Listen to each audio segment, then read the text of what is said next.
Tá? Quando tiver no ar aí, vamos.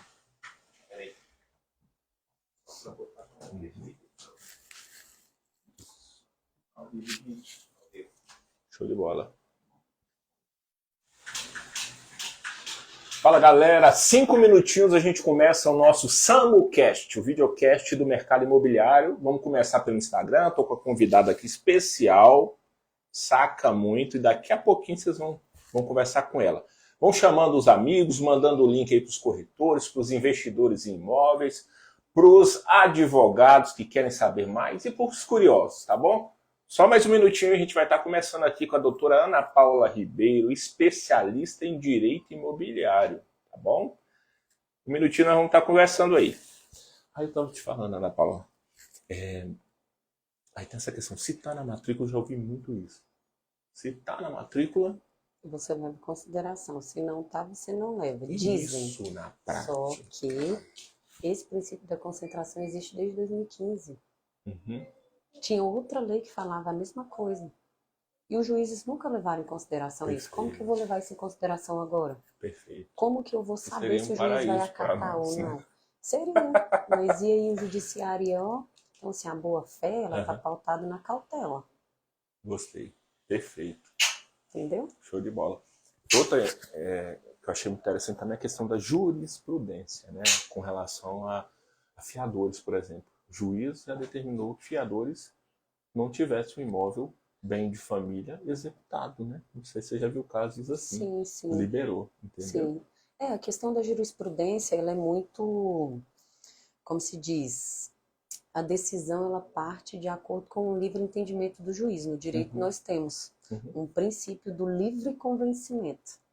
Então o juiz ele tem autonomia para decidir da forma como ele quer. Entendi. E ele vai decidir da forma com que ele quer, mas a gente pode valorando as provas do jeito que ele quer mas também. a gente pode usar isso para uma segunda lead, né? Se você quiser usar para outras leads e pegar aquele argumento, geralmente vai ser aceito também, né? E vai depender muito do que o juiz vai deferir, né? A questão do judiciário, a gente sempre tem que ser pautado não só na legislação.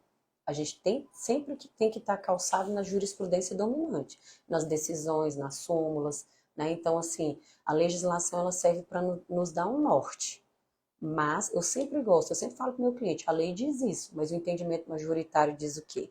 Então eu pesquiso sempre o tribunal do estado onde eu vou fazer aquela demanda e o entendimento majoritário do STJ e do STF, para ver se tem algo sobre aquele assunto. Algo que vai nos amparar, porque, por exemplo, se eu tiver uma demanda pautada em uma decisão do STJ, que é um tribunal superior, qual a probabilidade de eu não ganhar? Às vezes eu posso não ganhar na primeira e na segunda instância, mas na terceira eu vou reverter. Show de bola. Show de bola. Muito bom. Então, tem que ter essa expertise, né? Para poder de prazos, trabalhar. como é que andam aí os prazos para poder, por exemplo, numas leads dessas? Uma vez eu entrei em uma lead relacionada aos meus honorários e o desfazimento de um contrato, e para eu receber o dinheiro que eu tinha colocado numa conta judicial de boa fé, para mostrar boa fé, até o juiz provar o que seria, foram só 8 anos. Meu Deus, depende muito do tipo da ação, da natureza da ação, depende muito onde o processo vai tramitar. Hoje, infelizmente, o nosso judiciário é moroso, porque tem uma quantidade de processo muito extensa, principalmente agora com o PJE, em que facilitou você distribuir uma ação. Então, assim, por isso que quando a gente tem ali situações que a gente consiga desjudicializar, é muito bom para todo mundo, né? Hoje a gente tem aí a adjudicação compulsória, extrajudicial, Perfeito. Nós temos uso câmera capião, virtual, uma câmera temos um monte de coisas assim que está favorável, mas eu acho que a gente ainda pode fazer muitas outras coisas, a gente teria como fazer muitas outras coisas, né, fora do judiciário. Mas a pandemia veio aí para fazer isso acontecer, né, as coisas serem mais céleres, né. Eu espero que não precise de uma outra situação dessa para agilizar, né? Porque o processo judicial ele veio no auge ali da pandemia, né? Houve necessidade, enfim. Então, assim, hoje realmente não tem como dizer, por exemplo, inventário judicial. Tem inventário que está há 5 anos, né? Então, hoje eu brinco, eu falo, para eu fazer um inventário judicial tem que me pagar muito bem. Muito bem, senão eu nem entro.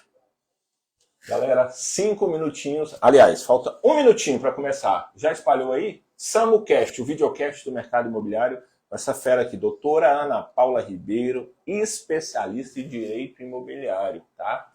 Importantíssimo para você, corretor, para você, investidor de imóvel, para você que é curioso sobre o mercado, para você, advogado, que quer saber mais sobre essa área. Esse é o momento. 1 minutinho, a gente começa. Vai espalhando aí. Show de bola. Gostei muito, doutora.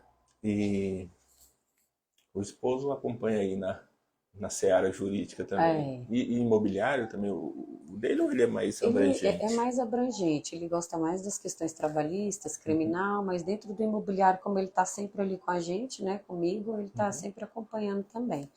Então, quando tem alguma demanda, assim, tem muita coisa, eu ajudo aí. Show. E você também se aventura nessas outras esferas do direito? Já me aventurei muito, hoje não mais. Hoje eu não pego, só quando o cliente chora demais, paga muito bem, que é aquele cliente que tem confiança. Só mas, quer assim, com você, né? Mas assim, o meu forte é o direito civil dentro do direito imobiliário. Então, assim, à medida que a gente vai nichando, a gente pega aqueles clientes específicos. Então, a gente nicha, mas a gente tem que se encarar como profissional e saber cobrar para valer a pena. Claro. Né? Porque você se identificando como especialista, você tem que receber bem para isso, porque você está também investindo muito para se tornar um especialista. Né? São o quê? Vários cursos, pós-graduação, tudo que aparece de novo a gente quer fazer. Então, assim, tem investimento também. E tem que ser investido, que eu vou te falar. Na prática, sabe o que acontece? Muitas vezes, por se tratar do que a gente lida todos os dias, quando o advogado ele não é especialista em direito imobiliário, sabe o que acontece? Ele aprende com o corretor, porque ele não sabe. Pois é, ele não sabe como são os trânsitos, muitas vezes. Então tem que ser especializado naquela área mesmo, que o direito é amplo, né? Vamos começar então? Vamos. Galera, SamuCast começando agora, entrevista com ela, doutora Ana Paula Ribeiro, advogada imobiliarista. Ela se define assim, entendeu? Então quero apresentá-la, dizer para vocês que é uma honra começar esse projeto novo. Quero agradecer aqui especialmente a cada um de vocês que está nessa live hoje aqui do SamuCast. Agradecer a presença da nossa convidada. Eu já acompanho ela tem um tempo. Depois nós vamos deixar aqui o canal do Instagram dela. Vocês vão ver que ela é fera mesmo, tanto na parte jurídica quanto na parte da oratória, que eu gostei muito. Muito didático o jeito que ela fala, o jeito que ela apresenta o mercado e as dúvidas imobiliárias, tá? Doutora Ana Paula, gratidão imensa estar com você aqui hoje. A família está acompanhando aqui também no estúdio, né? Muito feliz. E queria que você desse um recadinho aí pro pessoal que está assistindo a gente aí. Fique à vontade. Boa tarde, pessoal. Samuel já me apresentou, né? Sou Ana Paula Ribeiro, advogada imobiliarista. Tem muitas pessoas que falam, eu não sabia que existia isso. Gente, mas existe. Existe o advogado especialista no direito imobiliário e isso faz muita diferença, principalmente para quem atua aí com o mercado imobiliário, né? Corretores, despachantes, advogados que querem iniciar nesse nicho. E posteriormente eu vou deixar aí meu Instagram. Sempre tenho um privilégio em estar compartilhando conhecimento voltado a essa área que eu sou apaixonada. A minha paixão começou, vou falar brevemente, com a minha atuação em cartório. Trabalhei 7 anos em cartório de registro de imóveis e 2 anos em cartório de notas. E até então eu me dedico aí para aprofundar e conseguir muito conhecimento nessa área. Eu estou muito feliz, para mim é um privilégio fazer parte desse projeto, que eu tenho certeza que já é um sucesso. Né? Tudo que a gente vai iniciar, a gente tem que tomar aquela decisão. Nenhum tipo de produção de conteúdo é fácil. Né? A gente que está ali na rede social sabe que não é fácil, mas é gratificante quando a gente recebe um reconhecimento, um convite como esse. A gente recebe ali feedbacks, né, falando que conseguiu resolver uma situação pelo aquele conteúdo que a gente produziu. Então, eu já deixo aqui minha gratidão, tá, por ter sido convidada nesse primeiro episódio. Estou muito feliz e eu tenho certeza que é um sucesso. Eu já me coloco à disposição para qualquer questão que você queira fazer aí para sua audiência. Eu já estou disponível. Muito obrigada. Galera, dá um joinha. Eu agradeço a doutora Ana Paula estar aqui presente conosco. falo para você que existe uma coisa no direito, isso aqui eu sou leigo, tá? Especialista é ela, mas existe uma coisa no direito chamado direito preventivo. Vamos colocar de uma forma leiga, assim. Para de procurar advogado só quando o problema está instaurado, tá? Economiza dinheiro, você corretor, você especialista, às vezes procurando antes, na prevenção, tá? Então nós resolvemos pegar alguns tópicos aqui que vão ser de grande ajuda para você, corretor de imóveis. E eu selecionei com a doutora Ana Paula alguns assuntos desses para falar com você. São segredos que muita gente guarda, mas que ela quer aqui derramar o conteúdo, o conhecimento para você, corretor, não cometer erros, tá? Eu estou com 15 anos de profissão. Muita coisa foi na tora. Muita coisa foi assim de uma vez. E eu vou te falar uma coisa. Se tivesse uma consultoria de um advogado especialista na área, às vezes até o sono era mais gostoso. Não entraria, de repente, alguns probleminhas, né? Então, quero agradecer aqui também a cada um que está assistindo, especialmente quero mandar um abraço para a Indira da Prontifica, agradecer o patrocínio da Prontifica, o melhor correspondente bancário. Estou com a Prontifica há anos, aqui na imobiliária, na Samuel Imobiliária. Os nossos processos são feitos aqui com a Indira, com a Prontifica. Eles têm um prazer imenso em atender os nossos clientes e muitas vezes ajudam a defender as nossas vendas. Tá? Indira, um grande abraço, Deus abençoe, tá bom? Estou aqui com ela, especialista, doutora Ana Paula Ribeiro, imobiliária. Então vamos para a primeira pergunta, doutora? Vamos lá. Na sua opinião, quais são, se você for citar um ou dois ou três principais erros que o corretor de imóveis faz na hora de uma venda que pode gerar um dissabor aí jurídico? Durante a minha caminhada, né, e assessoria para corretores, tem algumas questões que a gente vê com mais presença, né, quando tem ali as queixas do corretor. A principal delas é quando tem problema na cobrança, né, no pagamento, na verdade, quando ele enfrenta problemas no pagamento dos honorários, né? Ele não pegou a autorização, né, para intermediar, para anunciar aquele imóvel, ou ele não fez um contrato. Então, assim, ele está ali no calor da emoção, ele quer muito fazer aquele negócio e ele aceita, né, já anunciar aquele imóvel, aceita já dar o primeiro passo sem pegar uma autorização de venda ou sem pegar nenhum tipo de documento do imóvel. Então, assim, o principal erro, ao meu ver, como advogada, quando chegam até mim, é essa questão. Eu não recebi os meus honorários. Aí eu falo, tá, mas e aí? Você tem contrato? Não. Tá, beleza. Mas você tem uma autorização de venda? Também não. Uhum. Então, assim, isso é muito complicado. Então, um erro que não pode acontecer com o corretor é ele deixar de exigir uma autorização de intermediação daquele negócio. Por quê? Esse erro ele pode desencadear um problema maior, que no momento que não for pago os honorários dele, ele ter que socorrer-se às mensagens do WhatsApp, fazer uma ata notarial e levar essa ata notarial para o juízo e, em um processo judicial, ele requerer aquilo que ele poderia, né, ter ali com mais facilidade diante de uma prova pré-constituída, eu falo assim, né? Qual que é essa prova pré-constituída? A autorização de venda ou de intermediação e o contrato. Então, para mim, o principal erro é o corretor não pedir uma autorização de venda. Esse é um. Você quer que eu fale outro? Quero. Um outro erro muito grande que eu vejo é quando o corretor ele já começa a procurar interessados no imóvel sem antes pegar a certidão de ônus, que nós chamamos de certidão de inteiro teor do imóvel hoje, né? Como que eu vou intermediar uma venda, sendo que eu não sei se aquela pessoa que me procurou realmente é o proprietário registral? Como eu vou intermediar uma venda se eu não sei se aquele imóvel está livre e desembaraçado de ônus, se ele está quitado ou não? Se tem uma ação judicial gravando aquele imóvel, uma penhora, né? Se aquele imóvel não tem ali um sequestro. Eu acho engraçado quando eu falo sequestro, porque as pessoas assustam, não, né? assustam. Mas sequestro no imóvel, gente, existe sequestro no imóvel. O que é um sequestro averbado na matrícula do imóvel? É quando o dinheiro originado para comprar aquele imóvel é produto de crime.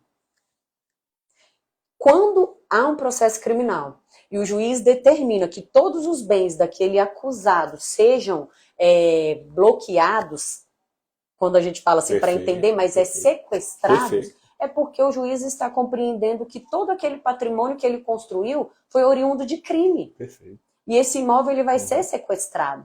Então, assim, não pode cometer o erro de intermediar qualquer negociação imobiliária, seja ela compra e venda. A gente fala muito compra e venda, né? Isso, tem um mas aluguel, às vezes tem um aluguel, tem doação. Às vezes o corretor ele é contratado para intermediar uma doação, uma permuta, uma dação em pagamento. Não sei se já chegou até você, mas, por exemplo, às vezes o cliente tem uma dívida e ele quer dar um imóvel em pagamento daquela dívida. Aí você, como representante do credor que vai receber aquele imóvel como pagamento, você tem que analisar se aquela documentação está correta ou não. Com todo respeito, pode ser um dinheiro podre, né, que ele está recebendo, né?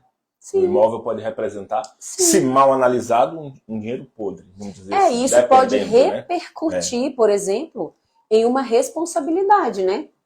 O corretor não teve aquela cautela inicial, teve esse erro que eu estou falando aqui, de analisar a certidão de inteiro teor. O negócio concluiu e tal, só lá depois da assinatura de uma promessa de compra e venda, ele foi emitir a certidão. Chegou lá, misericórdia, tem uma penhora. O imóvel está indo para leilão. E agora? Já recebi a comissão, porque foi paga a comissão com a entrada. Perfeito. Já gastei. As dívidas não param, né? As despesas não param. Já gastei. Agora, as pessoas descobrem que tem uma penhora. O comprador fala, eu não quero esse imóvel penhorado. Motivo justo, inclusive. Motivo justo. E aí? Se chegar, aí ele vai notificar para fazer uma rescisão desse contrato porque ele não quer. Se houve uma má prestação de serviço, o corretor ele vai ter que devolver aquele dinheiro. Mais indenizações ainda. Mais indenizações, correção monetária, juros a partir do desembolso. Então, assim, olha as consequências que podem vir a acontecer devido à falta de cautela do corretor de imóveis. Então, para mim, esses dois... Não, tem vários, mas esses dois, para mim, é o principal. Olha, eu vou falar a verdade para você. Aqui na Samuel Imobiliária, a gente só sobe um anúncio nos portais após todas as certidões. Perfeito. Aí você fala, mas e se tiver uma pendênciazinha em outra? A gente muitas vezes sobe, mas ciente do que é e de como resolver. Sim. Porque a lei não fala nem de chegar à etapa de devolver comissão. Mas você imagina só, o corretor vive de vendas, às vezes é o salário de um mês, 2, 3, 4, quem sabe de um ano. Chega na hora e anunciou, arranjou mais difícil que é o comprador. Quando vai tirar a documentação na hora errada, que é depois que o imóvel foi vendido, aquela surpresa, o imóvel não pode ser vendido naquela situação, ou às vezes sem a ajuda de um advogado, especialista, né? E aí, como é que fica o corretor? Vai para casa chorar, né? Sem contar na despesa, né? Porque hoje, para você manter um anúncio, para você... Né? É caríssimo. Então, assim, olha o investimento que você faz, né? Para divulgar... E o mais barato, que são as certidões, cara, mas desculpa te cortar, mas às vezes a gente fica até chateado. Sim. O mais barato que são as certidões, que 90% são grátis. Você esquece de tirar, corretor? Ou não sabe, tá precisando contratar assessoria. Isso aí. Então não caiam nesse erro. Sempre, sempre, autorização de venda, contrato e, primeiramente, de documento do imóvel, a certidão de inteiro teor. Sem ela, é impossível fazer qualquer negociação. Perfeito. Ficou claro, né, gente? Agora, uma outra pergunta que vai ser uma dica para quem está nos assistindo. O que não poderia faltar? Seria assim, o pulo do gato num contrato de compra e venda. Você fala, Samuel, pessoal que está em casa, que está no trabalho, que está no trânsito, que está acompanhando aí agora, essa cláusula, esse segredo não pode faltar num contrato de compra e venda bem feito. Se você puder enumerar um ou dois, eu sei que é tudo muito. Tudo é um leque, é muito importante. Mas se você pudesse enumerar assim, falar assim, não pode faltar isso num contrato de compra e venda bem feito. Bom, partindo do princípio que já tem a descrição minuciosa do imóvel, a qualificação das partes, né? A cláusula que, ao meu ver, não poderia faltar de forma alguma é a que regulamenta a rescisão do contrato, em caso de desistência. Por quê? As regras de rescisão devem ficar muito bem claras. Tá, rescindiu o contrato, o que vai acontecer? E também uma cláusula de inadimplência. Perfeito. Não houve o pagamento, quais as consequências? Perfeito. Infelizmente, a gente pega muito contrato que vem cláusulas ambíguas, cláusulas de difícil interpretação, e no momento em que você vai até judicializar esse contrato, é difícil. Por quê? Você vai apresentar para o juiz, aí o juiz vai ler aquela cláusula que não tem pé nem cabeça, e o juiz vai falar, e agora? Né? Eu vou decidir como. Aí ele vai dar ali algo meio a meio. Ele não vai colocar nem que uma parte está correta e nem que outra está correta. Eu vai já tentar diminuir danos. Isso. Né? Aí então ele vai falar assim, eu vou tentar ser o mais justo possível, para ninguém perder demais, né? E vou tentar dar um negócio ali razoável para ficar elas por elas. Então, a cláusula que eu aconselho, né, que nunca deixe faltar, são essas duas. Das regras de rescisão do contrato, as consequências de uma eventual rescisão, e a cláusula que fala sobre a inadimplência. Houve um inadimplemento, e agora? Como que vai ser a multa? Como que vai ser a correção monetária? Né? Porque quando isso está muito bem delimitado no contrato... Facilita tudo. Facilita. Né? Porque no direito nós temos um princípio chamado que o contrato faz lei entre as partes. Se o contrato... Se for equilibrado... Isso, né? Desde que não viole nenhuma regra fundamental, ele vai fazer lei entre as partes. Então, ele vai valer. Se o contrato é muito bem feito, para o juiz desconsiderar uma cláusula contratual, tem que estar provado dolo, vício, erro. Então, é muito difícil. Muito difícil. Exceto nos contratos em que há relação de consumo. Que aí a parte, que é o consumidor, né, ela é mais frágil, que é aqueles contratos lá que de construtora com comprador, né? Então, assim, o comprador, que é o consumidor, ele sempre vai ter, 90% ele vai ter razão. Mas sempre, essas duas cláusulas têm que ser observadas. Não pode faltar de forma alguma. Porque é muito legal quando as partes estão felizes.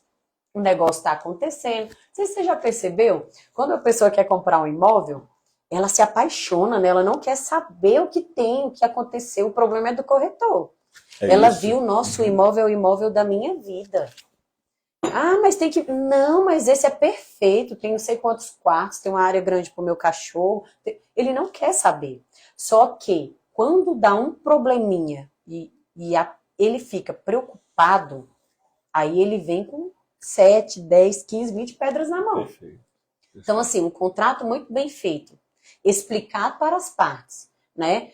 Quanto às regras de rescisão e de atraso, traz um conforto muito grande para todo mundo. Para o corretor que intermediou, para o advogado que vai ajuizar essa ação e para o judiciário. Por quê? As regras que estão ali que vão ditar o jogo. Entendeu? Então, assim, quando você coloca uma terceira pessoa, que é o juiz, para definir, ele vai falar assim, mas peraí, vocês vai olhar as regras, né? Vocês não pactuaram isso daqui? Todo mundo é o quê? A gente capaz, tá lúcido, maior, não tem nenhum vício, nenhuma nulidade, ninguém foi coagido, porque a coação ela tem que ser comprovada. Perfeito. Então, o juiz vai interferir em quê? Ele vai falar assim, vocês não quiseram fazer isso? Então, assim, essas são as duas, no meu ponto de vista, ao meu ver, as duas cláusulas que não podem faltar de forma alguma. Gostei, top demais. Beleza, fez um bom contrato, o corretor, amarrou direitinho, analisou a documentação, né, que é importantíssimo. Sim. Eu falo até para quem é investidor de imóveis, na minha opinião sincera, arranjar um imóvel bom, o concreto, muitas vezes é mais fácil. Essa parte jurídica, essa parte de análise de documentação, é que é a parte mais difícil. Sim. É ela que vai te trazer, muitas vezes, dissabor, tristeza. E eu vou falar um negócio, doutora. Às vezes a gente não tem noção, você corretor que está me acompanhando aí, está acompanhando, você advogado, às vezes a pessoa Aqui o nosso objetivo do podcast, do videocast, é valorizar e derramar conhecimento. E às vezes o próprio corretor agora ele não tem essa ideia do que o conhecimento dele é tão importante e o advogado. Por quê?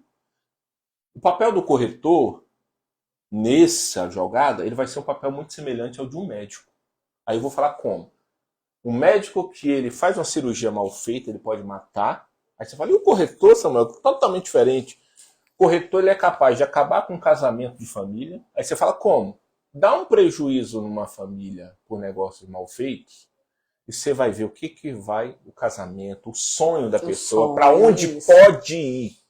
Então é uma coisa muito séria, entendeu? Muito. E se você tem dúvida, não vai na loucura não, corretor, que as consequências, né? A doutora sabe aí melhor que eu, que é civil e criminalmente, né? Pode vir para nós. Mas a pessoa fez isso tudo, doutora. E mesmo assim, infelizmente, teve o azar, vamos falar assim, de pegar um cliente mau caráter, que pode acontecer da vida. Tem gente mau caráter em todas as profissões. Sim. E aí, não pagou os honorários do corretor. Existe um prazo legal aí para a pessoa estar podendo ir atrás dos seus honorários ou pode recorrer a vida toda? Não, tem a nossa lei, ela traz, né, lá a partir do artigo 206 do Código Civil, os prazos prescricionais. O que são esses prazos? São os prazos em que, se a pessoa lesada permanecer inerte, passou esse prazo, ele não pode mais requerer essa compensação financeira judicialmente. E para o corretor de imóveis, também para o advogado, tem esse prazo. O prazo é de 5 anos. Então, 5 anos o corretor de imóveis não cobrou, prescreveu. Perdeu. Perdeu. Legal, bacana. É bom saber disso, hein? E outra coisa, é uma dica para você, corretor de imóveis, tá? A gente está bem amparado, nós temos bons profissionais nessa ideia. Se sentiu lesado, vá atrás dos seus direitos.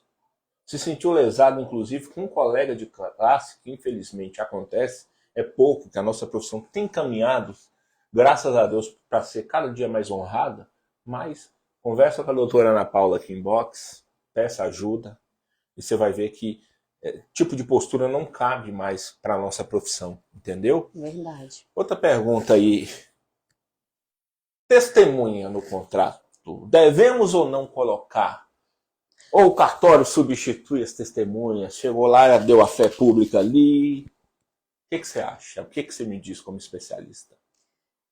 Vamos lá. A testemunha. Qual o objetivo de 2 testemunhas em qualquer contrato? Perdão. A gente, com o novo Código de Processo Civil, que é de 2015, ele trouxe essa novidade que eu achei assim, muito bacana, né, para nós advogados, nós, os corretores, qualquer pessoa, né, qualquer cidadão.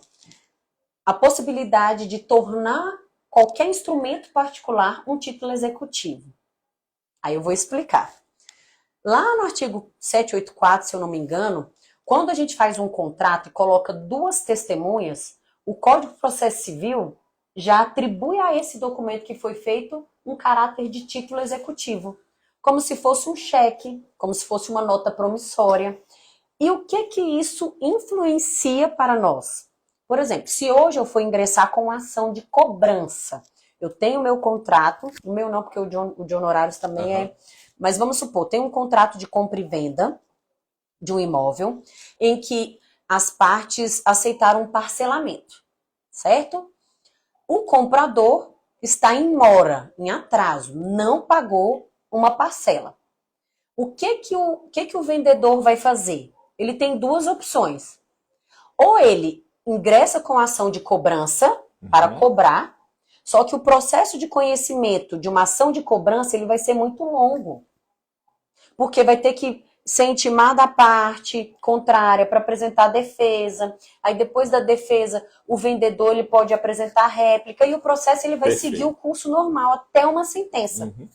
Se o réu não recorrer dessa sentença, transita em julgado. Aí, com esse trânsito em julgado é que você vai pegar essa sentença e executar. Quando o instrumento particular tem 2 testemunhas, você pula toda essa fase de conhecimento. Olha aí que bacana. Você já entra na execução, como se você tivesse uma sentença judicial autorizando. Quando você entra com a execução, Qual que é o procedimento que a lei fala? O juiz já intima para pagar, porque você tem um título com força executiva. E aí, a importância de ter duas testemunhas no contrato de intermediação imobiliária, qualquer contrato Perfeito. de instrumento particular, é trazer ao instrumento esse caráter de título executivo. Isso diminui muito em eventual discussão judicial, porque você já vai executar de pronto aquele contrato. Então, assim, tem algumas situações, por exemplo, promessa de compra e venda, que é obrigatório, as duas testemunhas, também para registrar. O cartório de registro só vai aceitar o registro se tiver duas testemunhas. Eu vejo isso muito em escritura particular de banco, né? Eu vejo isso muito, né? Entendeu? Sim, no banco, por exemplo, instrumento particular. Nossa produção veio trazer aqui uma pergunta aqui, que eu achei legal pra caramba. Já a gente veio, já estava aqui pontuada como próxima, você acredita? Um instrumento particular com essas duas testemunhas, o principal objetivo é a execução, título executivo. Agora, tem alguns requisitos para registro que também exige. Lá na Lei 6.015, que é uma lei também, que o corretor de imóveis ele não precisa decorar a lei toda. Mas a Lei 6.015 de 73, ela é a lei de registros públicos. Ela nos traz as regras do registro público. Então, assim, lá vem nos trazendo muitas informações jurídicas que são relevantes para o nosso dia a dia. Então, dois objetivos das testemunhas. Em alguns casos, o título está apto a registro. Em outro caso, o principal também é dar àquele instrumento o caráter de executividade. Top. Pular etapa. Gostei. Pular gostei etapa. Muito. Outra pergunta que acabou de chegar da nossa produção, que já estava aqui no nosso enredo. O que a senhora tem a me falar hoje, ou você, né? Ou a doutora, né? Sobre os contratos digitais, que na verdade já é uma prática comum de ganhar tempo. Hoje nós temos clientes aqui na Samuel Imobiliária, muitas vezes, que nem no Brasil estão. E a gente faz, às vezes, esse tipo de contrato, entendeu? Como é que é a força desses contratos hoje em dia? Vai ter que passar por uma ata notarial? Então, a questão dessa digitalização, ela está em alta. E aí a gente precisa entender, tá, é um contrato digital, mas em que sentido? Com a assinatura digital, porque tem algumas plataformas que geram um contrato, que fazem, tem um nome específico, né? Não sei se é... CredSing... tem umas plataformas que fazem nesse sentido. Quando o contrato ele tem a assinatura digital e ele segue todas as regras, as vontades das partes, ele tem validade, né, normal, validade jurídica. Eu não sei como que está sendo feito hoje para um registro de um instrumento particular feito de forma digital. Eu acredito que não pode ter óbice, né? Se tem uma assinatura lá que pode ser confirmada, ele tem que ter a mesma validade, porque a legislação ela nos trouxe essa segurança. Então, assim, para facilitar, tudo está acontecendo de forma muito rápida nessa questão tecnológica. E nós não podemos ficar para trás, até porque o judiciário ele não está ficando para trás também. Hoje o PJE, que é o sistema de processo judicial eletrônico, tudo é jogado de forma eletrônica lá dentro, tudo em PDF. As decisões, as intimações, é feito tudo de forma eletrônica. Então, assim...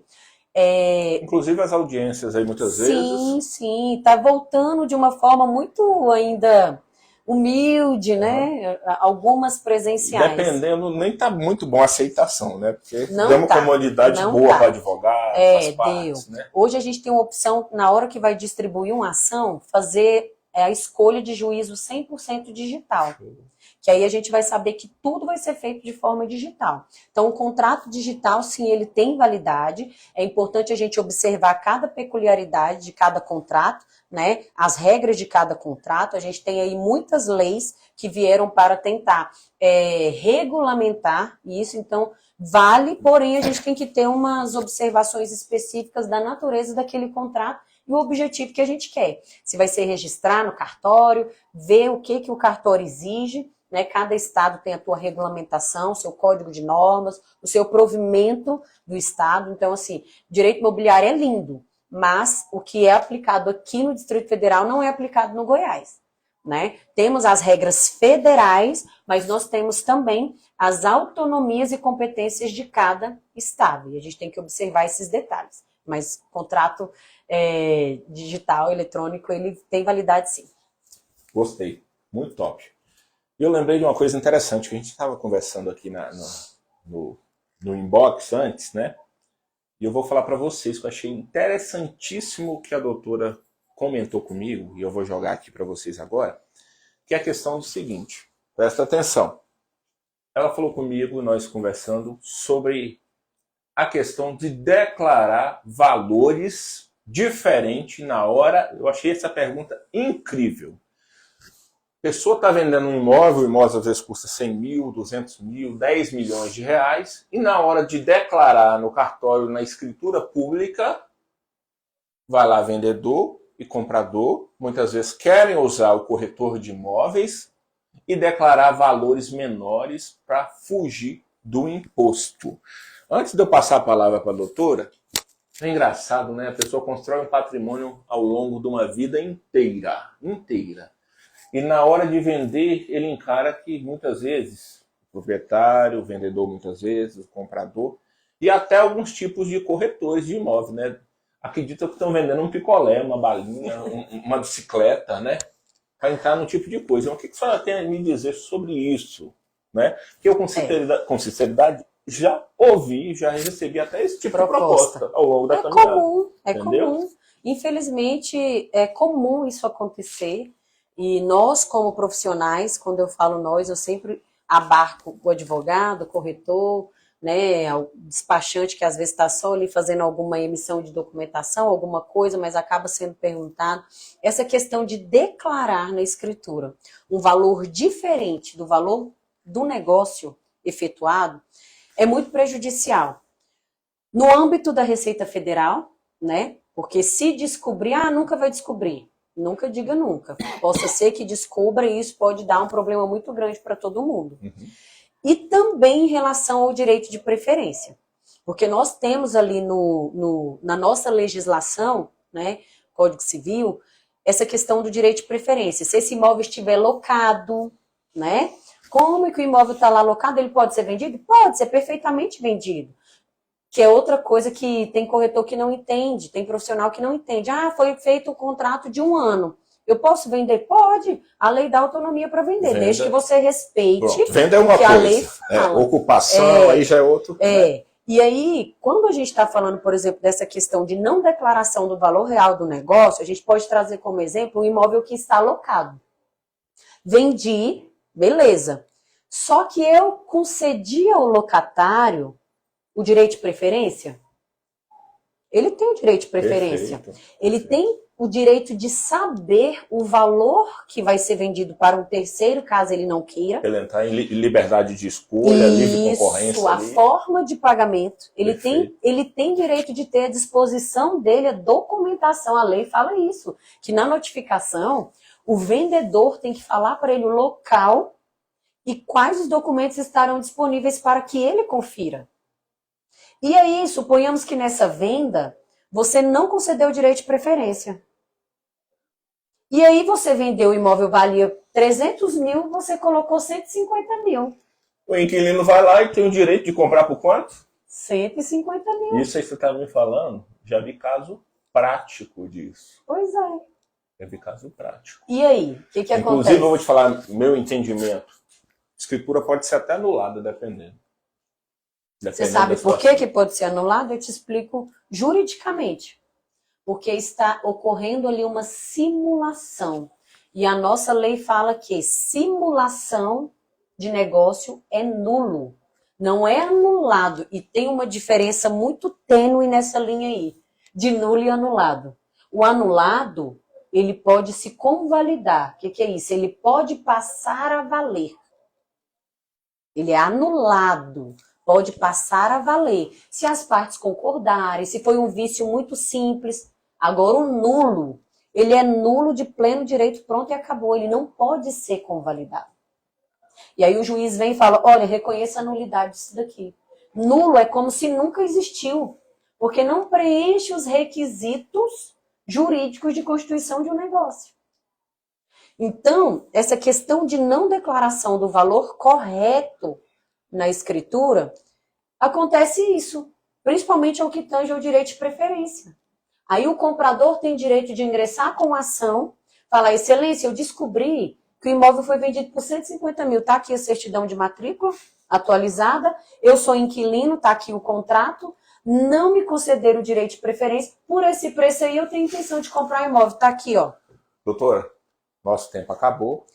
Eita, Adorei o papo, mas é para ficar com gostinho de quero mais para vocês, tá? Vão lá no Instagram da doutora Ana Paula. Você que tem interesse em patrocinar o SamuCast, você que é da área, nós temos espaço ainda para patrocinadores. Mais uma vez, um grande abraço para Prontifica Correspondente Bancário, tá bom?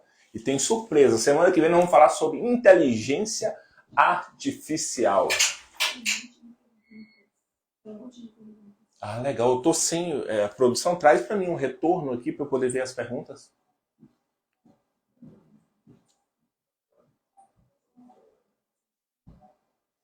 Voltando, vamos abrir espaço aí para uma ou duas perguntas, porque o tempo também é bem corrido, tá?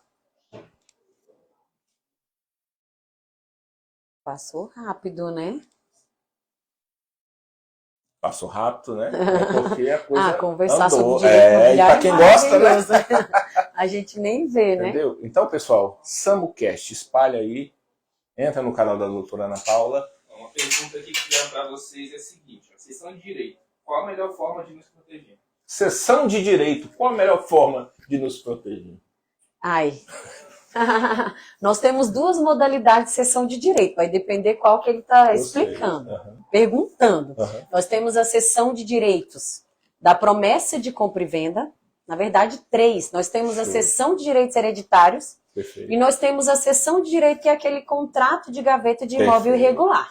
Né? Quando nós falamos de cessão de direito de promessa de compra e venda, a gente tem que fazer um instrumento particular de cessão, preenchendo todos os requisitos que a lei fala. Né? Se for uma cessão de direitos de imóvel irregular, só o fato do imóvel estar irregular já tem um risco muito grande. Perfeito. Né? Perfeito. Que aí vai ter que avaliar a irregularidade desse imóvel. Lembrando que tem o risco, mas é uma situação Comum. corriqueira e comum, aqui, principalmente em Brasília e região, né? Sim, sim. E aí, o que a gente precisa constar nessas sessões? Sempre todas as regras que nós falamos de regulamentação daquele negócio. Então, por exemplo, eu sempre falo, para quem está intermediando uma situação assim, colocar em letras garrafais vermelho, colocar a luz piscando, que o comprador que o comprador tem ciência da irregularidade daquele imóvel. Que não possui muitas vezes escritura. Isso, que não possui escritura, ele assume todos os riscos da regularização, todas as despesas da regularização, não recaindo sobre o vendedor, bem como sobre o intermediador, nenhuma responsabilidade. Então, assim, está intermediando algo que tem como instrumento uma cessão de direitos, sempre se resguardar. Perfeito. Colocar todas as cláusulas, a cláusula de rescisão, cláusula de mora, juros, em caso de inadimplência, e a cláusula com luzinha piscando da responsabilidade, do conhecimento daquele comprador, da irregularidade daquele imóvel. Outra pergunta. Esse contrato para divulgação de imóvel, podemos colocar alguma cláusula de multa caso venha o contratante desistir? Uma cláusula de divulgação? Vamos lá. Eu achei legal a pergunta aí do Marcelo. Você foi lá, levou um contrato de intermediação com exclusividade para o seu cliente, né, para ele vender o imóvel tal. No meio desse caminho, o corretor gastou com propagandas caro, portais que são caríssimos, gasolina que nem fala. Ele gastou com a experiência de anos dele, que ele trabalhou muito para chegar naquele comprador, que é só a cereja do bolo.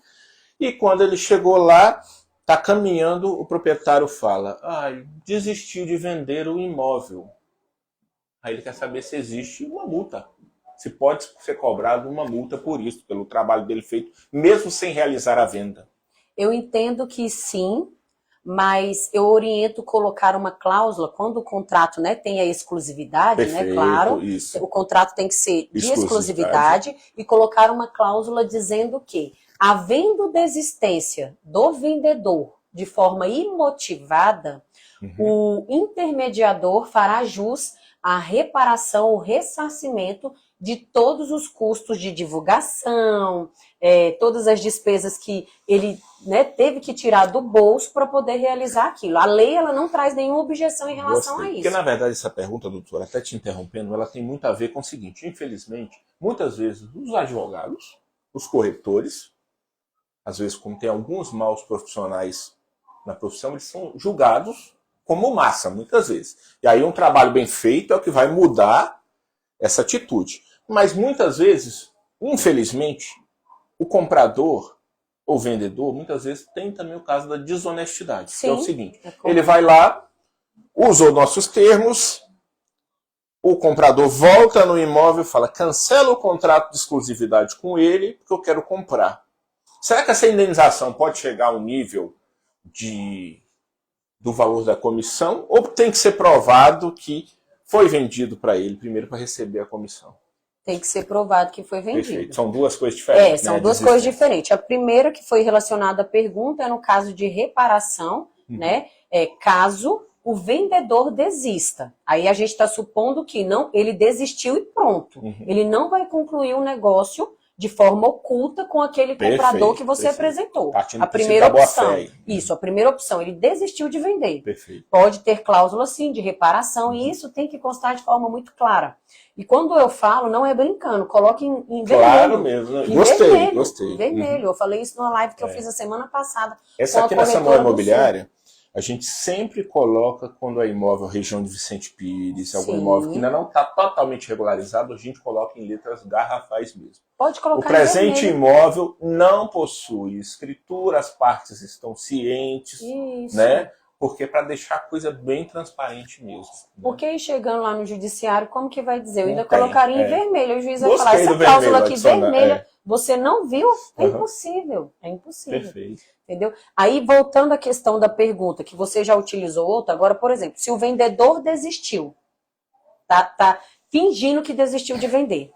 Você fez todo o seu trabalho, tudo bonitinho, e aí ele espera 1 mês, 2 meses, vai lá e fecha com aquele comprador. Você tem prova de visita do imóvel, Perfeito. que é muito importante também. Isso, termo de todos visita. os corretores fazem, é obrigatório. Termo de visita é muito importante. Né? Tem até uma forma que faz pelo Google Agenda, né? Você já manda para o e-mail da pessoa, a pessoa dá lá a ciência. O CRM, muitas vezes, da empresa também já faz um guia de visita. Pois é. Entendeu? Comprovou que ele vendeu para aquele cliente que visitou o imóvel, aquele cliente que você apresentou, pega a certidão de ônus e ingresse com a ação, porque nesse caso, tendo termo de visita, autorização de venda, o contrato de intermediação, ou então uma prova robusta dentro do WhatsApp para fazer uma ata notarial, você vai conseguir sim, judicialmente, receber a sua comissão corrigida. Possa ser que demore, né? Perfeito. Mas vai ser corrigida. corrigida. Com juros, eu vou falar, a correção juros. não é ruim, gente, com todo respeito, né? Já ganhei algumas e a correção não é ruim. Eu penso o seguinte, entendeu? É justo. Uma coisa que me deixa muito revoltada é exatamente essa questão. Das partes que contrataram o serviço, depois fingir que não utilizou, é duro, né? Entendeu? E fechar o negócio de forma maliciosa, né? Para mim, eu acho que é forma criminosa. Porque está tentando tirar ali o pão da pessoa. o pão da pessoa. Então, não deixem essa profissão. Ela está ganhando está ganhando visibilidade, já tem muita, mas está ganhando mais ainda. Perfeito. E o corretor ele não pode ter medo de exigir, de ir em busca. Né? A gente fala porque os que estão iniciando estão desmotivados. Eu recebi uma pergunta no meu grupo esses dias. Às vezes a gente exige uma autorização, exige um contrato e a pessoa não quer. Eu falei, sim, põe, se não quiser, é uma pessoa que não merece o seu serviço. Pronto. E eu aprendi isso na advocacia. Você não quer pagar o meu preço, você não quer assinar o meu contrato, você não merece o meu serviço de profissional. Acabou. E vida que segue. Vai achar. Sabe o que é engraçado aqui? A gente costuma fazer isso. E o cliente, naquele momento, não, eu vou lá naquele que faz mais barato. Aí demora 1, 2 meses, ele volta, fecha pelo preço justo aqui, porque lá não entregaram o que ele serviço esperava. De qualidade. Então, assim, a gente tem que entender o nosso valor, não o preço que é cobrado. Isso é uma diferença muito grande. Quando a gente entende o nosso valor como profissional, se torna mais fácil você dizer não. Você fala, não, eu não quero Perfeito. esse cliente. Perfeito. Eu fiz uma Tem postagem hora uma que a gente vez. tem que demitir o cliente. Eu fiz uma postagem uma vez nesse sentido. Demita o cliente que não te respeita. Até um adendo aqui, mas eu falo com meus corretores. Nós vivemos fazendo negócio, a Samuel Imobiliário, o Samuel, mas o negócio tem que ser bom para 3 partes: comprador, vendedor e intermediário, imobiliário. Se ficou ruim para o comprador, não interessa a imobiliária. Se ficou ruim para o vendedor, não interessa a imobiliária. Agora, se ficou ruim também para a imobiliária, também não interessa a imobiliária. Ele tem que ficar bom para todas as partes. Sim, entendeu? sim. Eu quero mais uma vez agradecer a doutora Ana Paula por essa entrevista rápida. Ficou gostinho de quero mais. Estão pedindo mais uma pergunta. Eu vou liberar para mais uma pergunta só, tá, galera? Quando é que eu oriento o cliente sobre inventário, tá? Quando Certo. é que eu oriento o cliente para fazer um inventário extrajudicial? Pergunta excelente. Hein? Interessante. Quando todos são maiores, né, capazes, não tem ali nenhum interditado, né, nenhum com problema, né, que acabou sendo judicializado e colocou ali ele como incapaz. Então, maiores, capazes e consenso, né? Tem maior, capaz, estão em consenso, pode ser feito dentro do cartório, o inventário extrajudicial. Ah, e se tiver, não tem escritura, tem só direitos de promessa. É feito também. É feito o inventário sobre posse, porque tudo que possui valor econômico, juridicamente falando, pode ser inventariado. É engraçado, né? Você falou de tudo que possui valor econômico e às vezes a gente não se liga a algumas coisas. Teve um imóvel nosso aqui e para o inventário sair, para a etapa final de venda, tinha uma arma que estava no nome da pessoa. Você vê, até uma arma, ela entra muitas vezes no inventário. É interessante os detalhes que a gente muitas vezes não se atenta. Só que aí tem uma observação bem interessante, que as partes, as pessoas não sabem. Em regra, você tem que inventariar tudo de uma vez. Mas, por exemplo, às vezes você quer fazer um inventário de um único imóvel, você faz ali rapidão para resolver a questão e posteriormente você faz uma sobrepartilha. É uma escritura também, só que o nome dela não vai ser de inventário, vai ser de sobrepartilha. Aí você coloca que no momento daquele inventário ficaram alguns bens fora. E agora, nesse momento oportuno, você vai fazer a sobrepartilha. E faz a sobrepartilha normal. Caramba, só eu que achei que ela sabe tudo, gente. Galera, agradecer imensamente a doutora Ana Paula, que Deus abençoe ricamente. E agradecer a Prontifica, patrocinadora. Dizer que tem espaço ainda para alguns patrocinadores. Parabéns para você que está pegando conhecimento aí, corretor. E um grande abraço. Terça-feira, às 17 horas, nós temos mais um encontro. Dessa vez vai ser sobre inteligência artificial usada para vender imóvel. Já pensou? Usar inteligência artificial para vender imóvel com um grande especialista que eu vou falar durante a semana, tá bom? Divulga esse canal aí e vamos para cima. Galera, para sair do aluguel, chame Samuel. Deus abençoe.